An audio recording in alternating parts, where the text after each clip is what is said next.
Tang ina.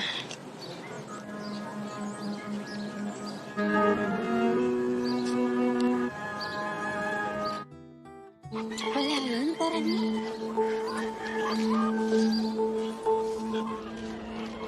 Tinanong lang ako. Hoy! Ganda, pabili na. Halika. Teka lang, mahal. Asawa mo talaga yan? Dito. Nagbebenta lang po ng inumin, sir. Samin mo na si Makoy.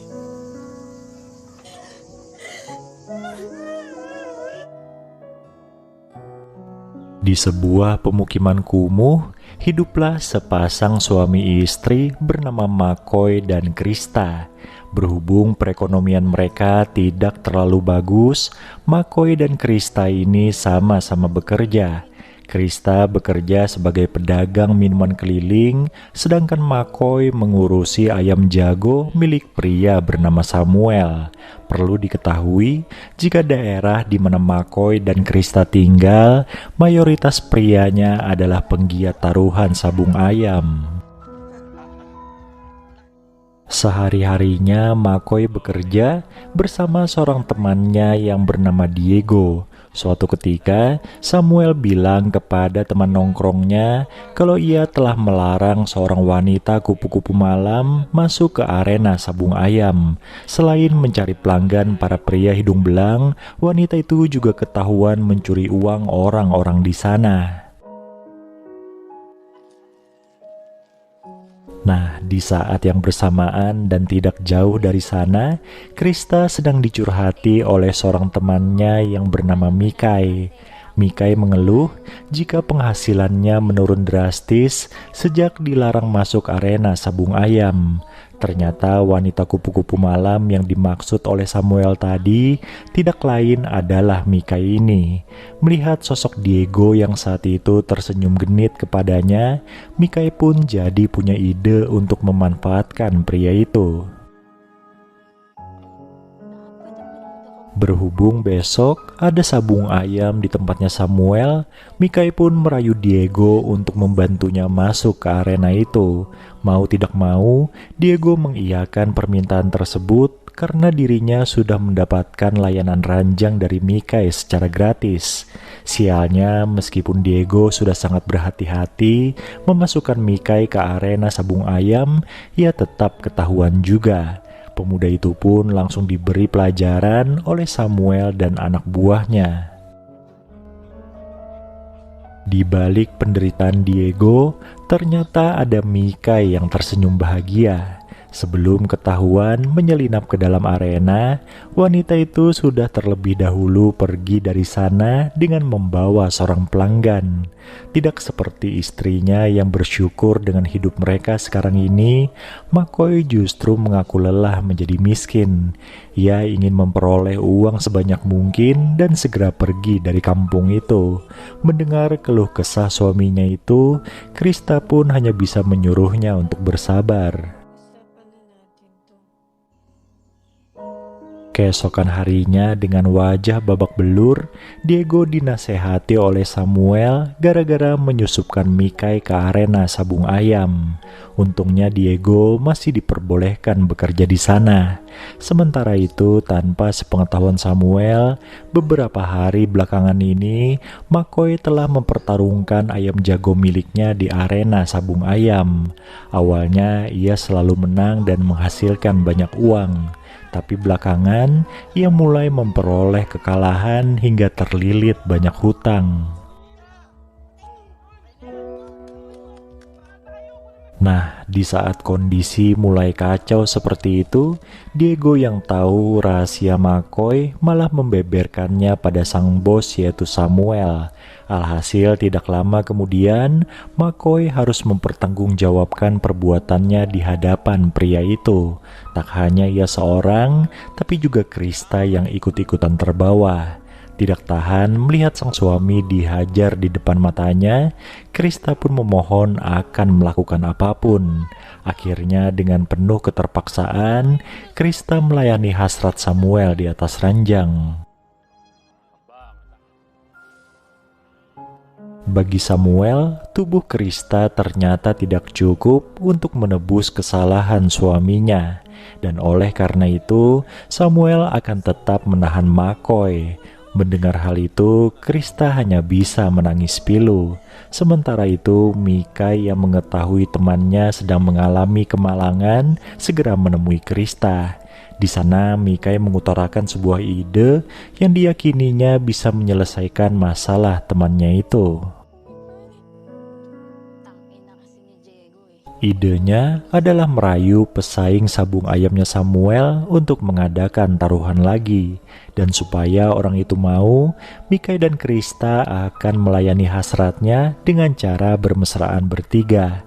Selesai melakukan perbuatan itu, Mikai dan Krista kemudian menemui Diego dan memaksanya untuk menyerahkan kunci rumah Samuel di mana McCoy disekap. Nah, agar Samuel mau mengikuti taruhan sabung ayam itu, Krista pun merayunya dengan menggunakan tubuhnya.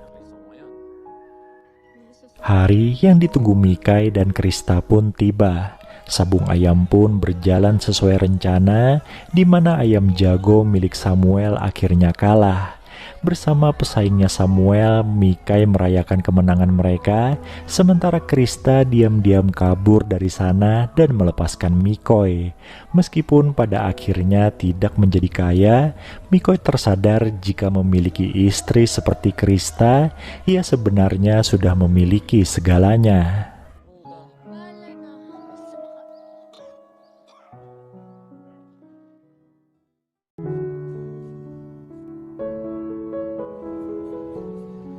Sudah 8 tahun, dua saudari tiri, Grace dan Ivy, terpisah jarak dan waktu antara Filipina dan Selandia Baru. Kini mereka bisa saling melepas rindu ketika Ivy mengunjungi Grace yang tinggal di Selandia Baru.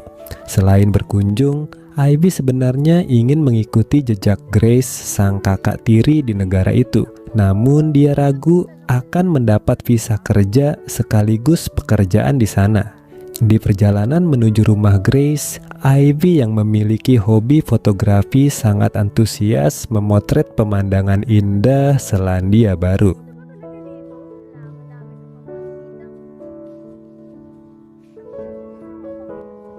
Sesampainya di rumah Grace yang minimalis, Ivy langsung terkesima akan keindahan dan kerapian rumah itu. Saking sukanya dengan rumah itu, Ivy langsung menolak ketika Grace menawarinya untuk pindah ke rumah yang lebih besar.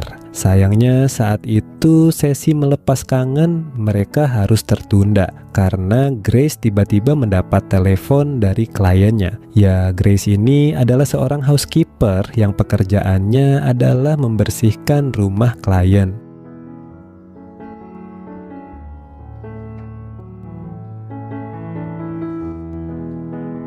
Meski dirinya lelah karena jet lag, malam itu Ivy tak bisa menolak ketika Grace mengajaknya pergi ke bar. Di sana, Ivy sempat saling melempar senyum pada seorang pria yang tiba-tiba dicium oleh Grace.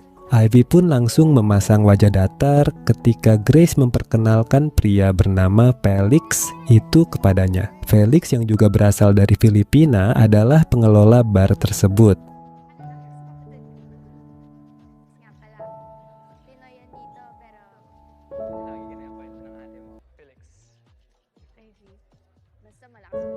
Ketika sedang ngobrol berdua dengan Grace, Ivy mengaku heran kenapa Felix sangat ramah pada wanita lain di bar itu. Padahal dia sudah punya Grace. Sambil tersenyum santai, Grace pun menjelaskan kalau dia dan Felix hanya menjalin hubungan tanpa status. Tak mau ambil pusing dengan hubungan kakak tirinya, Ivy pun memilih untuk larut dalam hingar-bingar tempat itu bersama Grace hingga mabuk.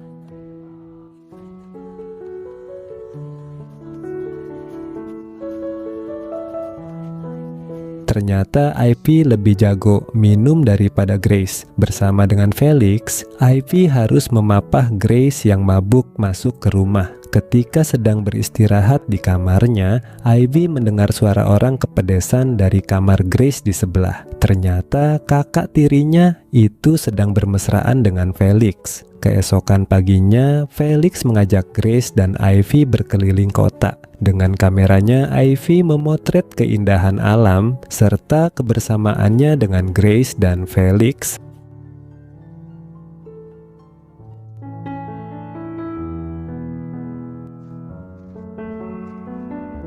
Sore harinya ketika Felix diajak nongkrong Grace di rumahnya, fokus pria itu teralihkan oleh Ivy yang sedang mengedit foto-fotonya kemarin. Felix bilang kalau hasil foto Ivy sangat bagus. Dia pun menawari Ivy pekerjaan, yaitu memotret barnya untuk promosi di media sosial. Ivy pun setuju berkat bujukan dari Grace.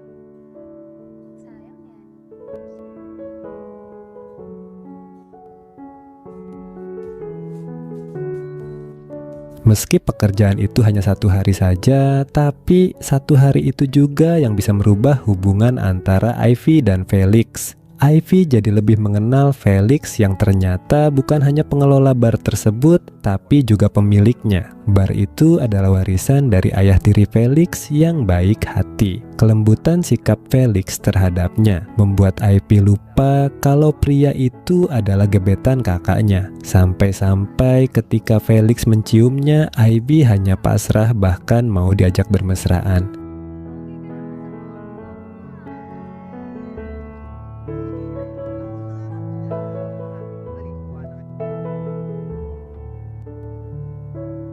Setelah peristiwa itu, Ivy jadi merasa bersalah pada Grace. Selama ini, Grace sudah sangat baik kepadanya. Mulai dari memberikannya tempat tinggal, bahkan ketika Ivy masih di Filipina, Grace selalu rutin mengirimkan uang kepadanya. Padahal mereka hanya saudara tiri beda ibu. Merasa Felix tidak pantas untuk kakak tirinya yang baik, Ivy pun menyusun rencana untuk memisahkan mereka. Ketika Grace sedang tidak ada di rumah, Ivy mengajak Felix untuk bermesraan di sana dan diam-diam merekam peristiwa tersebut.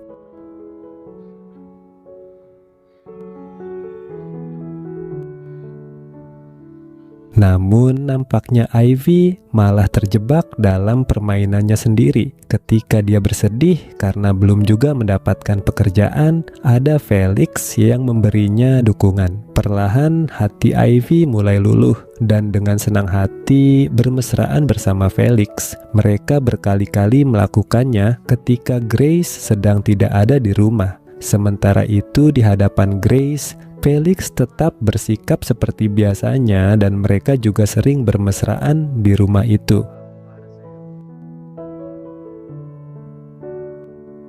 Suatu hari kebusukan Ivy dan Felix akhirnya dipergoki oleh Grace. Mengira kalau Grace akan pulang telat, Ivy dan Felix yang sedang asik bermesraan kaget melihat wanita itu tiba-tiba pulang dan memergoki mereka. Felix pun mengaku pada Grace kalau dia mencintai Ivy. Tentu saja ucapan itu makin membuat Grace marah, kemudian mengusirnya.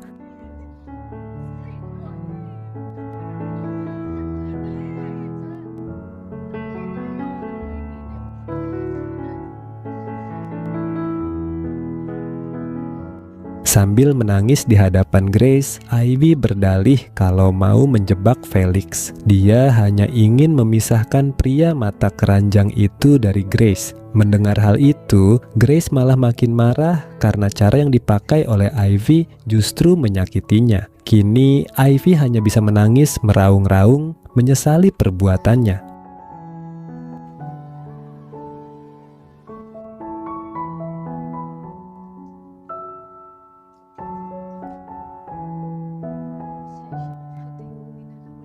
Suatu hari setelah berhari-hari didiamkan saja oleh Grace, Ivy bilang kalau dia telah memesan tiket pulang ke Filipina. Sambil berlinang air mata, Ivy meminta maaf pada kakak tirinya yang dari tadi hanya mendiamkannya saja. Sementara itu, Felix juga mencoba meminta maaf pada Grace. Felix berharap apa yang telah terjadi tidak menghancurkan persaudaraan antara Grace dan Ivy. Sebelum pulang, Felix memberikan selembar kartu nama pada Grace. Katanya, itu adalah temannya yang bisa membantu Ivy.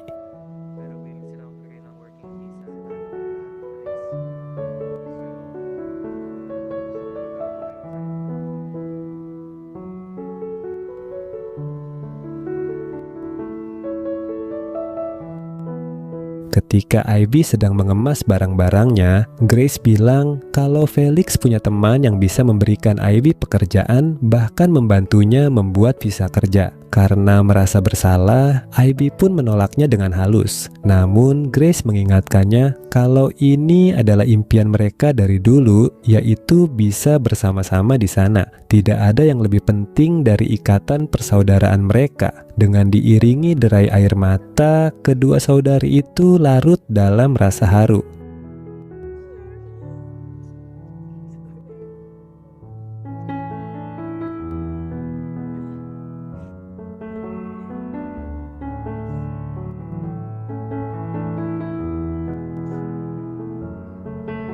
Scene kemudian beralih ke beberapa waktu kemudian, di mana Grace, Ivy, dan Felix sudah mulai bisa beradaptasi dengan kondisi hubungan mereka sekarang.